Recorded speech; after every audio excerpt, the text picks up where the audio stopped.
Thinking out of the box, अपनी सीमित सोच के दायरे को तोड़कर एक कदम आगे बढ़कर अपनी सफलता को प्राप्त करना क्या है। आइए दोस्तों जानते हैं एक छोटे से प्रसंग से।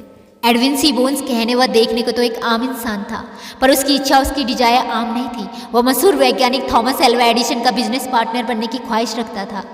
पैसा न होने के बावजूद भी वह किसी तरह मालगाड़ी में बैठकर थॉमस की प्रयोगशाला पहुंच गया। वहां पहुंचकर उसने एडिसन के सामने सीधे अपने मन की बात रख दी। यह सुनकर वहां मौजूद एडिसन के कर्मचारी और करीबी सदस्यों ने उसका खुलकर मजाक उड़ाया, पर उसकी सच्चाई व दृढ़ संकल्प को देखकर एडिसन बहुत प्रभावित हुए। उन्होंने उसे अपने सहायक के तौर पर नियुक्त कर लिया। उसे साफ सफाई व मरम्मत का काम सौंपा गया, पर इस छोटे से काम को पाकर एडविन कभी हतोत्साहित नहीं हुआ।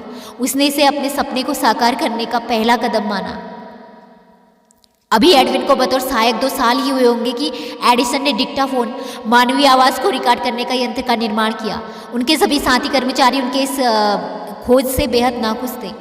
उनके अनुसार व्यापारिक तौर पर यह कदम बिल्कुल असफल साबित होना था। उस समय एडविन ने एडिसन के सामने डिक्टाफोन बेचने का प्रस्ताव रखा।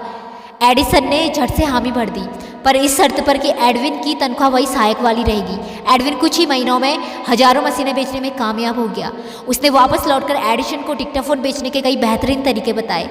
तब एडिसन ने वह कर दिखाया जो शायद ही एडिसन ने आज तक ना किया हो। एडिसन ने एडविन को डिक्टाफोन में अपना बिजनेस पार्टनर बना लिया।